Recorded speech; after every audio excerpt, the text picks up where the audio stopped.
അൽഹംദുലില്ലാ അസ്സലാത്തു വസ്സലാമു അലാ റസൂലിൽ അമീൻ വഅലാ ആലിഹി വഅസ്ഹാബിഹി അജ്മഈൻ അമ്മാ ബഅദ്. റബ്ബി ഇശ്റഹ് ലി സ്വദ്രി വയസ്സിർ ലി അംരി വഹ്ലുൽ ഉഖ്ദത്തം മിൻ ലിസാനി യഫ്ഖഹു ഖൗലി. എന്നെ ശ്രവിക്കുന്ന പ്രിയ സഹോദരിമാരെ, അസ്സലാമു അലൈക്കും വറഹ്മത്തുള്ളാഹി വബറകാതുഹു. അഊദു ബില്ലാഹി മിനശ് ശൈത്വാനിർ റജീം. ബിസ്മില്ലാഹിർ റഹ്മാനിർ റഹീം. ഇന്നല്ലദീന യക്തുമൂന മാ അൻസൽനാ മിനൽ ബയ്യിനാതി വൽ ഹുദാ മിൻ ബഅദി മാ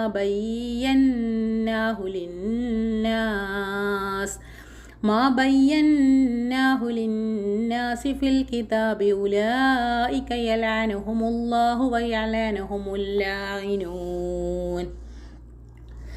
നാം അവതരിപ്പിച്ച തെളിവുകളും മാർഗദർശനവും വേദഗ്രന്ഥത്തിലൂടെ ജനങ്ങൾക്ക് നാം വിശദമാക്കി കൊടുത്തതിന് ശേഷം മറച്ചുവെക്കുന്നവരാരോ അവരെ അള്ളാഹു ശപിക്കുന്നതാണ്.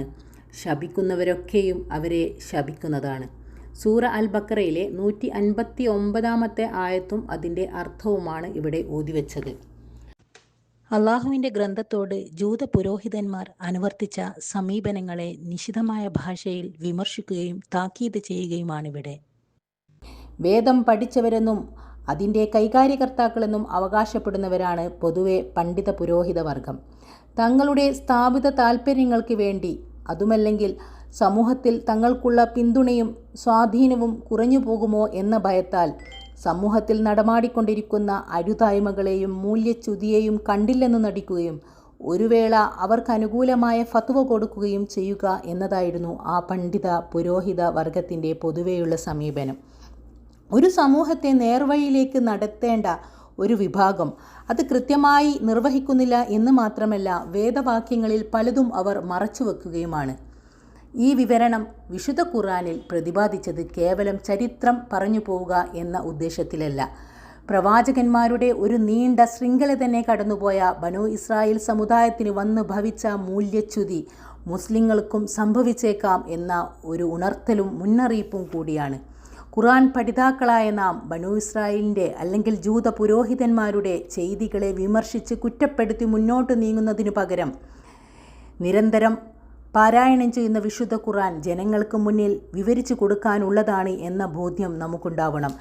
വിശുദ്ധ ഖുർആനെ ഒരു പാഠ്യ പദ്ധതിയായി മാത്രം കാണാതെ മറ്റ് വിഷയങ്ങൾ പഠിക്കുന്നത് പോലെ പഠനവിധേയമാക്കാൻ വേണ്ടിയുള്ള ഗ്രന്ഥമായി മാത്രം കണക്കാക്കാതെ ഒരേ സമയം അത് പഠിക്കുകയും അതേസമയം സമൂഹത്തിൽ നടന്നുകൊണ്ടിരിക്കുന്ന അധാർമികതക്കും അനീതിക്കും അസത്യങ്ങൾക്കുമെതിരെ പ്രവർത്തിക്കാനുള്ള അതിനൊരു മാർഗമായി, അതിനൊരു ഭരണഘടനയായി നാം ഈ വിശുദ്ധ ഖുർആനെ മനസ്സിലാക്കണം.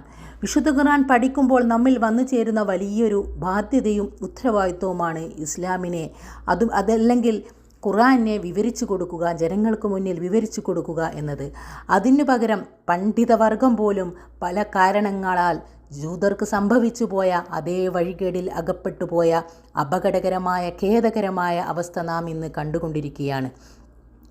എന്തിനെയൊക്കെയോ ഭയന്ന് ഭരണകൂടത്തെ തൃപ്തിപ്പെടുത്താൻ, അല്ലെങ്കിൽ പൊതുസമൂഹത്തിൽ പിന്തുണ നേടുവാൻ, അതുമല്ലെങ്കിൽ ദുനിയവിയായ താൽപ്പര്യങ്ങൾക്ക് വേണ്ടി ഖുർആനിൻ്റെ സുന്ദരമായ മുഖത്തെ മറച്ചുവെക്കുകയും മൗനം അവലംബിക്കുകയും ചെയ്യുകയാണ്. അത്തരം ചെയ്തികൾ ഒരു വിശ്വാസിയെ സംബന്ധിച്ചിടത്തോളം ചെറിയ വീഴ്ചയായി മനസ്സിലാക്കാൻ സാധിക്കുകയില്ല.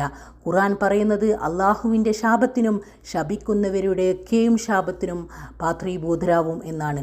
കൊടിയ അക്രമമായാണ് മറ്റൊരിടത്ത് ഖുർആൻ ഈ ഒരു തെറ്റിനെ വിശേഷിപ്പിക്കുന്നത്. വമൻ അളമ മിമ്മൻ ഖതമ ഷഹാദതൻ ഇൻദഹും മിനല്ലാഹ്. ഇസ്ലാമിൻ്റെ ഈ നിയമനിർദ്ദേശങ്ങൾ യഥാവധി ജനങ്ങൾക്ക് വിവരിച്ചു കൊടുക്കുക എന്നതുപോലെ തന്നെ ഓരോ വിശ്വാസിയുടെ ബാധ്യത കൂടിയാണ് ഇസ്ലാമിനും മുസ്ലിങ്ങൾക്കും നേരെയുള്ള ഒളിഞ്ഞും തെളിഞ്ഞും വരുന്ന ഒളിയമ്പുകളെ, വിമർശനങ്ങളെ പ്രതിരോധിക്കുക എന്നതും.